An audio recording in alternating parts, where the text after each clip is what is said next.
Hello dear students, मैं सुरेश चंद्र सिंह आप सभी लोगों का NPSC वर्चुअल क्लासेस में पुनः स्वागत करता हूं। हम लोग इंटरमीडिएट इंग्लिश पोएट्री का प्रथम chapter character of a happy life पढ़ रहे हैं। इसमें हम लोगों ने अब तक 4 स्टैंजास का एक्सप्लेनेशन पढ़ लिया है। आज शेष बचे हुए 2 स्टैंजास का एक्सप्लेनेशन पढ़ेंगे। 5वां जो स्टैंजा है वो आपका हु गॉड से लेकर के और फ्रेंड तक है।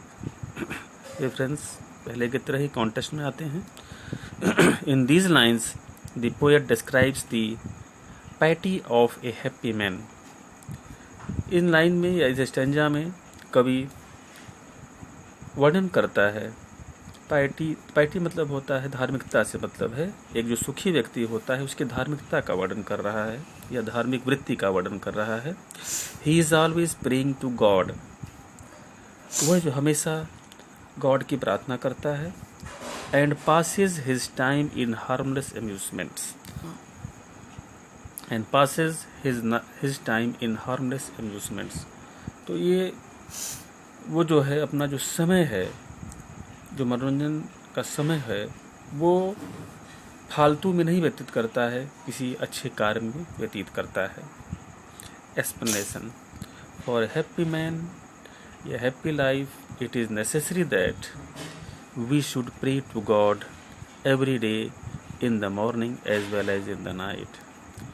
हैप्पी लाइफ के लिए, सुखी जीवन के लिए यह जरूरी है कि हमें रोज़ सुबह शाम प्रतिदिन ईश्वर की प्रार्थना करनी चाहिए।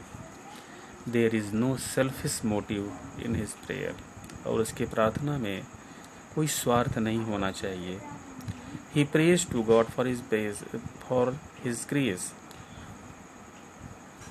वह जो है प्रार्थना केवल ईश्वर से कृपा प्राप्ति के लिए करता है। He does not pray for any gift. और उससे किसी गिफ्ट या उपहार की आशा नहीं करता है। He passes the time of his life in joy without harming anybody. वह जो है अपने समय को, अपने जीवन के समय को किसी को नुकसान पहुंचाने में नहीं खर्च करता है।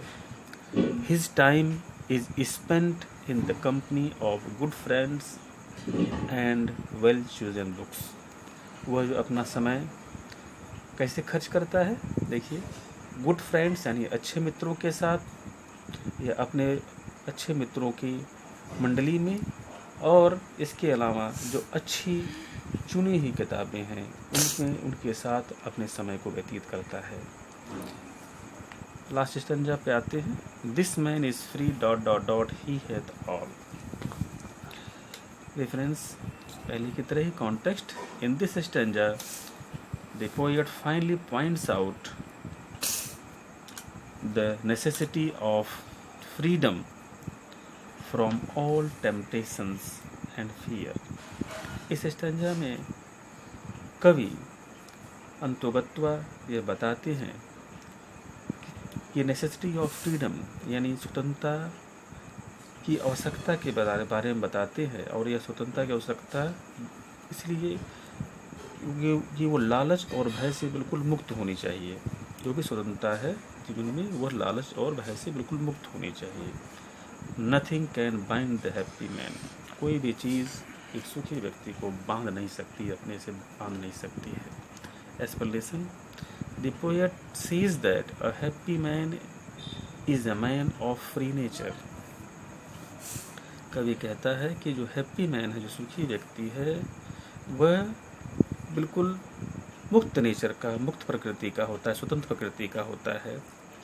He loves freedom. वह स्वतंत्रता को से प्यार करता है, वह स्वतंत्र रहना चाहता है। रादर देन स्लेवरी, बजाय दासता के, अर्थात वह दासता में नहीं रहना चाहता है बल्कि स्वतंत्र रूप से रहना चाहता है। He does not care for rise और फॉल इन लाइफ। वह जीवन के उतार और चढ़ाव से मुक्त होता है। Success does not make him happy and failure does not discourage him. सफलता उसे खुश नहीं करती है और असफलता उसे हतोत्साहित नहीं करती है, अर्थात दोनों अवस्थाओं में वो न्यूट्रल होता है। ही हैज़ सेल्फ कंट्रोल, उसके पास आत्मनियंत्रण होता है।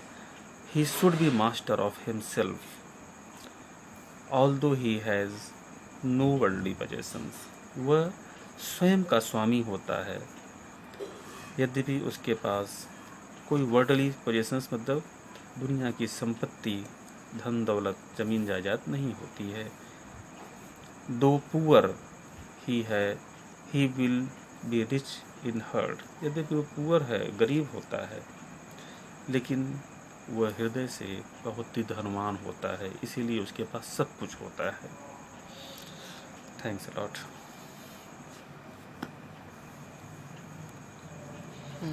बराबर।